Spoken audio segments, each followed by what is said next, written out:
Hello, welcome all of you to this lecture video. Here I am going to explain material science, which comes under module 5 of engineering physics prescribed by VTU. So here I am going to explain the following points, that is free electron concept, drift velocity, Drude-Lorentz theory or classical free electron theory, and then mean free path lambda, mean collision time tau, and also the relaxation time tau r. So first I am going to take up what is free electron theory concept. As according to classical free electron theory or Drude-Lorentz theory, a metal is supposed to consist of positive metal ions. They are fixed in their respective mean position and whose valence electrons are moving freely within the boundaries of the metal, and they collide with each other and also with the lattice points. These free electrons are responsible for the conduction of electricity, and hence they are called conduction electrons. Due to the temperature, as you rise the temperature of the material, the metal ions vibrates about their respective mean position. When the temperature increases, the amplitude of vibration also increases. So these vibrations keeps the electrons moving constantly within the boundaries of the metal. If you raise the temperature of the material, the interaction of electron with the lattice points increases, and hence the resistance offered by the material for the flow of electrons increases. That's why as you raise the temperature of a material, that is especially conductors, the resistance offered by the conducting material increases. So this is what about the free electron concept.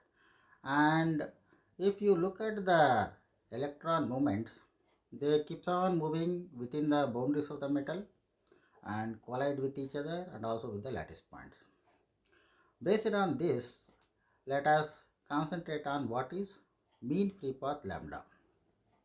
So mean free path lambda is nothing but the average distance traveled by the electrons between successive collisions with the lattice points.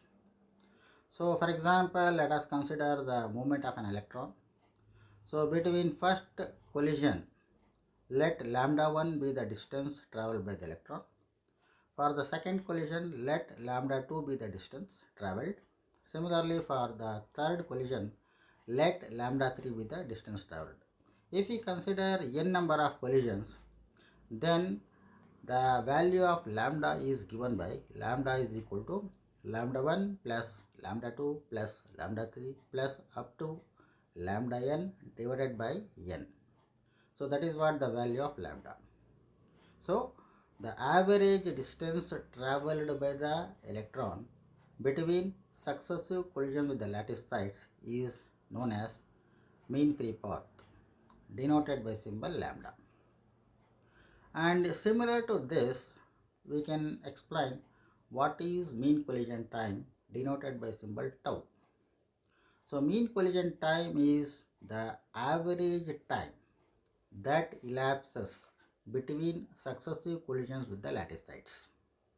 So let us consider the case of an electron. Let T1 be the time taken by the electron between two successive collisions, and let T2 be the time taken for the next collision. Similarly, T3 be the time taken for the another collision. So if there are n collisions are taken into account, then the mean collision time tau is equal to T1 plus T2 plus T3 plus up to Tn divided by n. So in this way we can able to calculate what is mean collision time tau. Next I am going to explain what is relaxation time tau r. So in the absence of an external electric field, the electrons are all moving in all directions, and the probability of an electron finding in a definite direction is found to be same by finding another electron moving in the opposite direction. So the average velocity, if we consider, let it be VAV, that will become 0 for an electron in the absence of external electric field by considering a particular direction.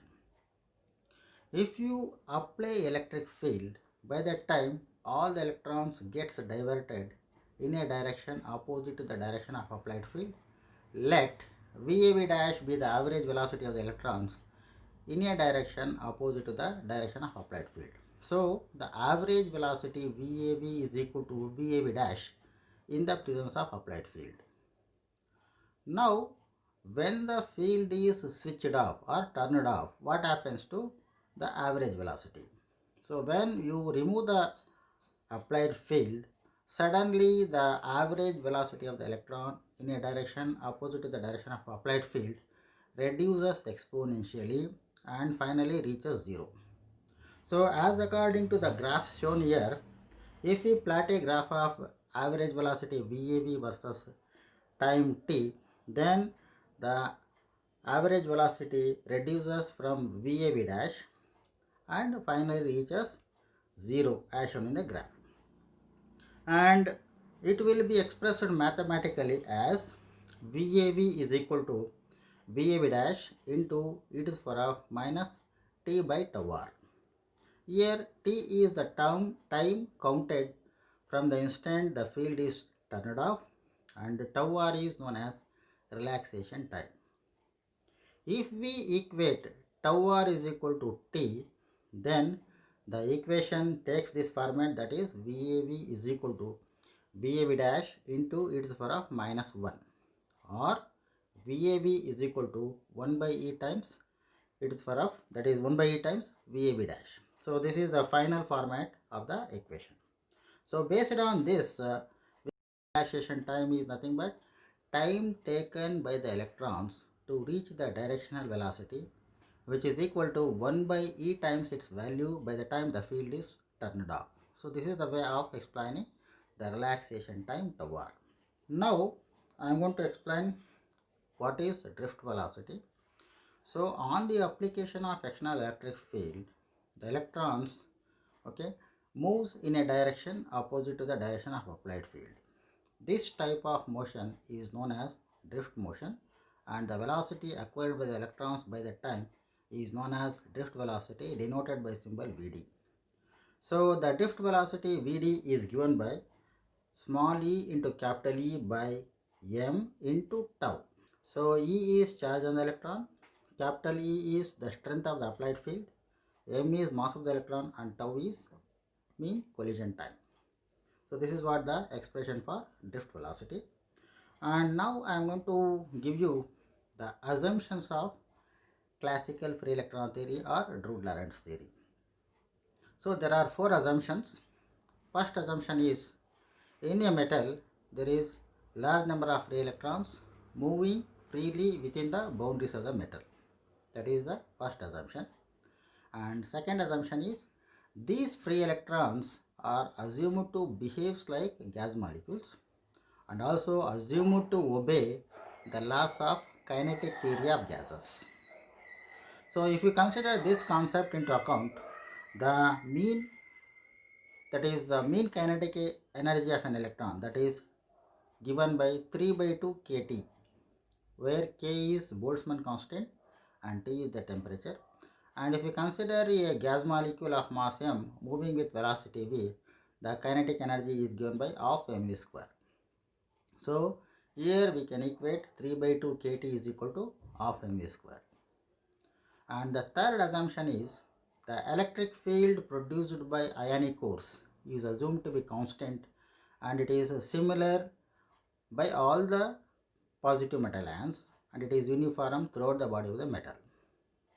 And the repulsion between electrons is totally neglected. So this is what the third assumption. That means the electric field produced by positive ions is found to be constant throughout, and the repulsion between the electrons is totally neglected.